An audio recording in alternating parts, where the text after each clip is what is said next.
నమస్తే, welcome to Suman TV. నేను గిరిజ. ఇవాళ మనతో పాటు ప్రముఖ ఆధ్యాత్మికవేత్త జ్యోతిష్య పండితులు బ్రహ్మశ్రీ సుభాష్ శర్మ గురువు గారు ఉన్నారు. వారితో మాట్లాడేద్దాం. గురువు గారు నమస్కారం. శ్రీమాత్రే నమః. గురుగారు, మనకి పుష్యమాసం నడుస్తుంది. సో ప్రతి మాసంలో మనకి మాస శివరాత్రి ఉంటుంది. సో ఈ మాసంలో కూడా వచ్చింది. సో మనం క్రితం వీడియోలో కూడా చెప్పుకున్నాం ఏకాదశి రోజు శివయ్యని ఏ విధంగా పూజ చేయాలి అని. మరి మాస శివరాత్రి అనగానే శివయ్యకి చాలా ప్రీతికరం. సో మరి ఆ రోజు ఆయనకు చేయాల్సినటువంటి పూజా విధానము, అభిషేకాలు అండ్ అలాగే మనం చేసుకోవాల్సిన పరిహారం గురించి తెలియజేస్తారా గురువు గారు? తప్పకుండా తెలియజేస్తాను. ముందుగా ప్రేక్షకులందరికీ శ్రీమాత్రే నమః, శ్రీ గురుభ్యో నమః.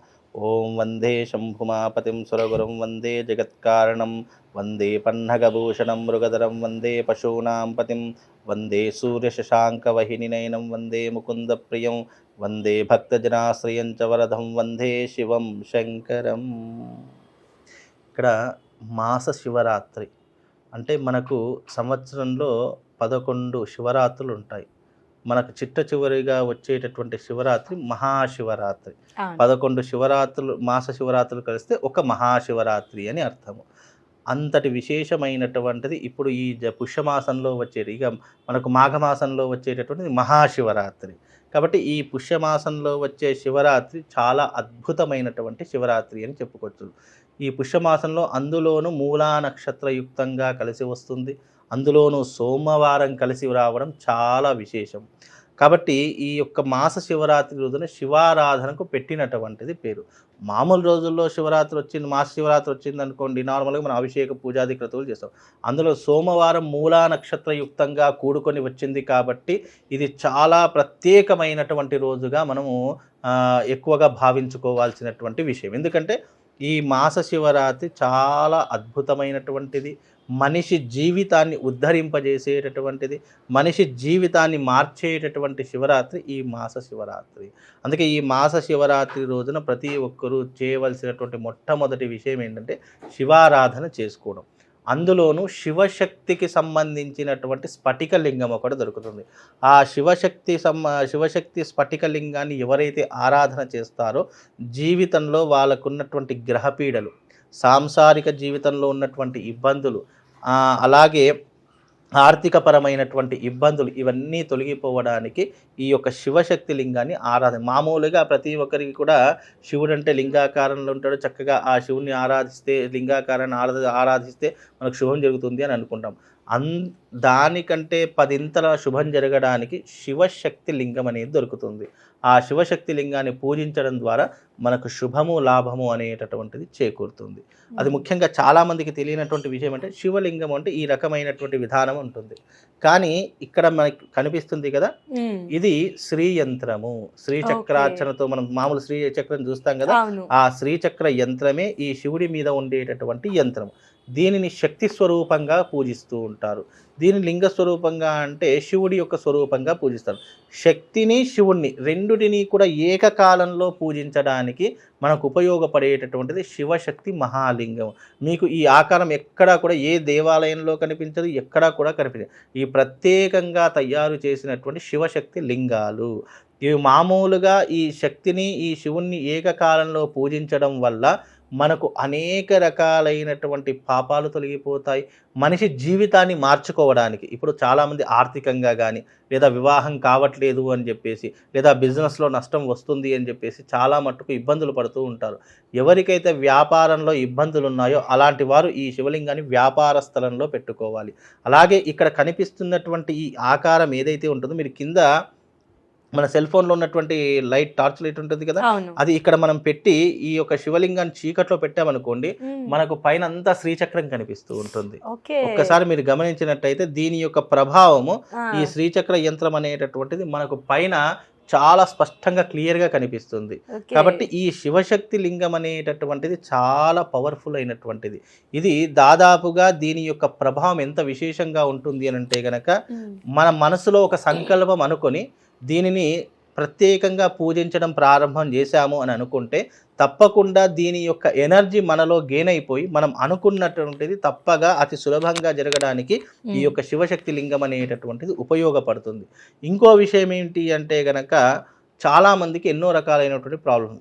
అలాగే తీరనటువంటి కోరిక ఏదైనా ఉంది, చాలా సంవత్సరాల నుంచి నేను ఒక కోరిక అనుకుంటున్నాను, చాలా నెలల నుంచి ఒక కోరిక అనుకుంటున్నాను, ఇప్పటి వరకు తీరట్లేదు, నాకు పరిష్కారం దొరకట్లేదు అని అనుకున్నటువంటి వాళ్ళకు 12 అమావాస్యలు అంటే సంవత్సర కాలం పాటు 12 ప్రతి నెలకు అమావాస్య వస్తుంది. 12 అమావాస్యలు గనక క్రమం తప్పకుండా దీనిని గనక మనం పూజించినట్టయితే 13వ అమావాస్య వరకు అతని కోరిక నెరవేరుతుంది.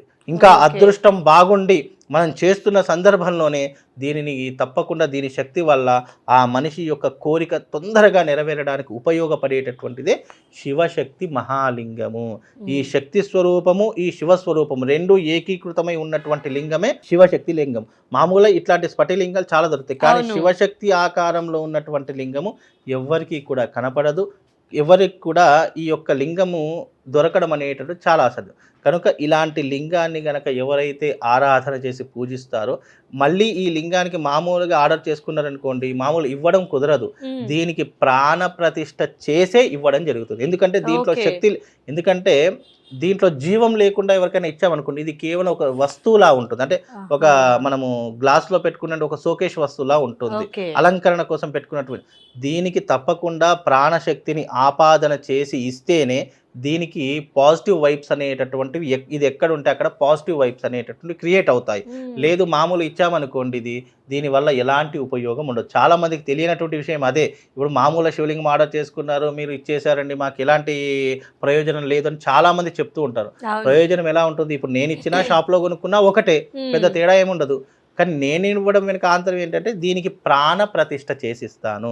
మూల శివుడికి సంబంధించినటువంటి తాంత్రిక విధానంలో కొన్ని మూల బీజాక్షరాలు ఉంటాయి. ఆ బీజాక్షరాలను జపం చేసి, హోమం చేసి, తర్పణం చేసి దీనికి ప్రాణం పోసి మీకు ఇస్తాను. ప్రాణం లేనటువంటి వస్తువు అది ఎప్పటికీ కూడా మనకు ఎలాంటి ఫలితం ఇవ్వదు. ఏదో మనం చేసుకున్నామంటే మన మనస్తృప్తి కోసం చేసుకున్నామే తప్ప దాని నుంచి జీవకళ ఉట్టిపడదు. ఎప్పుడైతే ప్రాణ ప్రతిష్ఠ చేసి ఇది వాళ్ళకు అందించడం జరుగుతుందో దీని నుండి జీవకళ ఉత్పత్తి అయిపోయి దాని యొక్క శక్తి అనేటటువంటిది నలుమూలలా విస్తరించి మనల్ని ఒక పాజిటివ్ వైపు నడిపిస్తుంది. మనం కోరికను తొందరగా నెరవేర్చడానికి ఇది అవకాశంగా మారుతుంది. కాబట్టి ఈ శివలింగం చాలా పరమ పవిత్రమైనటువంటి దీని శక్తి. ఈ శివలింగం, ఈ శక్తి శివలింగాన్ని తీసుకుంటే తప్పకుండా శుభం లాభం కలుగుతుంది. ఈ మాస శివరాత్రి రోజున ఇది మీ ఇంట్లో పెట్టుకొని పూజ చేసుకునే ప్రయత్నం చేయండి. మహాశివరాత్రి వస్తుంది ఫిబ్రవరి రోజున 25-26.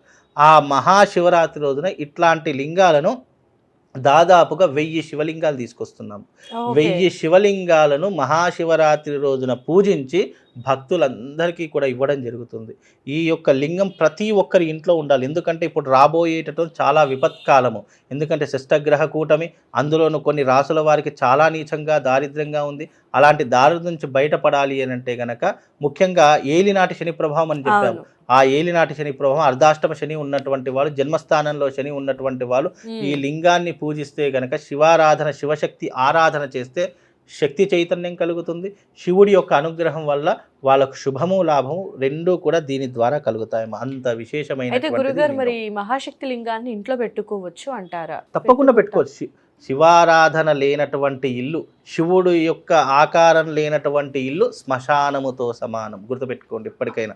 శివారాధన ఎక్కడైతే ఉండదో, శివలింగం ఏ ఇంట్లోనైతే ఉండదో ఆ ఇల్లు శ్మశానముతో సమానమని శాస్త్రయుక్తంగా చెప్పడం జరిగింది. అంటే గురుగారు, మనకి ఇంట్లోకి వచ్చేసరికి ఇప్పుడు గుళ్ళో అంటే నిత్యం పూజ ఉంటుంది, ఇంట్లోకి వచ్చేసరికి మన బొటనవేలు దాటి విగ్రహాలు ఉండకూడదు.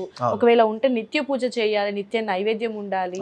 లేదు కాస్త బొటనవేలు కిందికి ఉంటే గనుక ఇఫ్ ఇన్ కేస్ కుదరినప్పుడు పూజ చేయకపోయినా పర్వాలేదు అంటారు కదా. ఇక్కడ అంగుష్ట పరిమాణం అని చెప్పినటువంటి ఏవైతే విగ్రహాలు ఉన్నాయో అవి పంచలోహాత్మకమైనటువంటి విగ్రహాలు కానివ్వండి, లేదు అని అంటే గనక బంగారంతో చేసిన విగ్రహాలు కానివ్వండి, వెండితో చేసినటువంటి విగ్రహాలు కాని, ఇవి అంగుష్ట పరిమాణం ఉండాలి. శివుడికి అలాంటి నియమం ఏమీ లేదు. శివలింగం అనేటటువంటిది మనము ఎంత పెట్టుకుంటే అంత ప్రయోజనం కలుగుతుంది. ఎప్పుడైనా గుర్తుపెట్టుకోండి, శివుడికి ఆ పరిమితులు లేవు. కొన్ని విగ్రహాలకు కొన్ని దేవతలకు సిద్ధాంతాలు ఉన్నాయి, కానీ శివుడికి సిద్ధాంతాలు లేవు. శివుడు మామూలుగా మనం చెంబెడి నీళ్లు పోస్తేనే సంతోషిస్తాడు. ఇప్పుడు వేరే దేవతలకు అర్చన, తర్వాత ఆరాధన, తర్వాత దీపారాధన, పువ్వులు, పత్రం, పుష్పం ఇవన్నీ ఉంటాయి. కానీ శివుడికి ఒక చెంబెడు నీళ్లు పోసి ఇంత గంధం పెట్టి ఒక పువ్వు పెడితే చాలు శివుడు పరమానందభరితుడు అవుతాడు. అంతకు మించి ఏం కోరుకుంటాడు? ఇప్పుడు అందరి దేవతలకు చక్కగా అలంకరణ ఉంటుంది, చక్కగా దానికి అలంకరణతో పాటు మంచి మంచి పూల అలంకరణ పెడుతూ ఉంటాం, చక్కగా అలంకరణ చేస్తూ ఉంటాం. శివుడికి అలంకరణ ప్రియుడు కాదు కదా. శివుడు నిరామయుడు, నిరాకారుడు అయినటువంటి వాడే శివుడు. అలాంటి శివుడికి ఇంత పెద్ద లింగము అంత పెద్ద లింగం ఏం అవసరం లేదు. నువ్వు ఏదైనా శివలింగం ఏదైనా పెట్టుకో, ఎంత పరిణామంలో అయినా పెట్టుకో, ఎలాంటి ఇబ్బంది లేదు. ఈ శివలింగాన్ని పూజించినా అర్చించినా ఇది మళ్ళీ శివశక్తి లింగం కదా. అమ్మవారి యొక్క తత్వము, అయ్యవారి యొక్క తత్వం, రెండు తత్వాలు దీంట్లో ఇమిడీకృతమై ఉన్నాయి.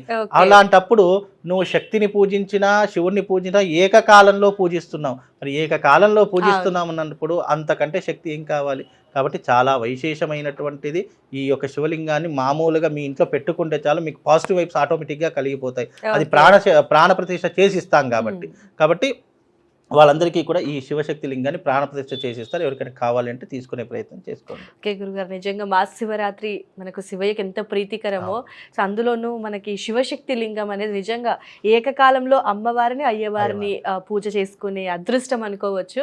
సో నిజంగా ఇది నాకు సందేహం ఉండే గురువుగారు, ఎందుకంటే మనము అమ్మవారి ఇది తెచ్చుకొచ్చేటప్పుడు మనం చూసుకుంటాం ఖచ్చితంగా.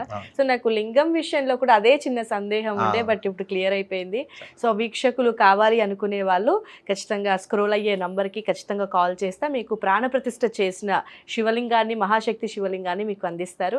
చాలా చక్కటి వివరణతో కూడుకున్న అంశాన్ని, మహాశివరాత్రికి సంబంధించి చాలా ప్రత్యేకమైన విశిష్టత గురించి కూడా తెలియజేశారు గురువుగారు. ధన్యవాదాలు.